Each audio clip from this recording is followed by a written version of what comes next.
పవన్ కళ్యాణ్ హీరోగా వచ్చిన ఓజీ భారీ హిట్ అయితే అయింది. ఫ్యాన్స్ కు ఫుల్ మీల్స్ అందించింది. అయితే దీనికి ప్రీక్వెల్ సీక్వెల్ ఉంటాయని పవన్ కళ్యాణ్ సుజీత్ ప్రకటించారు. కానీ ఎప్పుడు ఉంటాయనేది ఇంకా చెప్పలేదు. అప్పుడే వాటిపై రకరకాల రూమర్లు అయితే వైరల్ అవుతున్నాయి. ఓజీ 2లో అకీరా నటిస్తాడనే ప్రచారం కూడా జరుగుతుంది. ఇక దానిపై ఆ మధ్య సుజిత్ ఒక ఇంటర్వ్యూలో మాట్లాడుతూ అది పవన్ కళ్యాణ్ ఇష్టం అని అన్నారు. ఇక ఈ సినిమా ప్రమోషన్ లో భాగంగా సుజిత్ తమను కలిసి డల్లాస్ కి వెళ్లి అక్కడ థియేటర్ లో అభిమానులతో కలిసి మూవీ కూడా చూశారు. మరి ఈ సందర్భంగా ప్రేక్షకులు ఓజీ 2లో అకీరా నటిస్తాడా అని అడిగిన ప్రశ్నకు సుజిత్ ఆన్సర్ కూడా ఇచ్చాడు. ఆ విషయం ఇప్పుడే చెప్తే థ్రిల్ పోతుందని సర్ప్రైజ్ ఇచ్చాడు.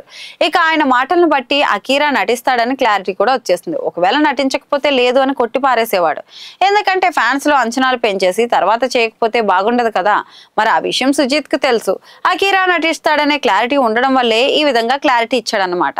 ఇక దీంతో సుజిత్ కామెంట్లతో ఫ్యాన్స్ పండగ చేసుకుంటున్నారు. అకీరా సినిమా కోసం ఎప్పటి నుంచో వెయిట్ చేస్తున్నామని ఫ్యాన్స్ సోషల్ మీడియాలో కామెంట్లు అయితే హోరెత్తిస్తున్నారు.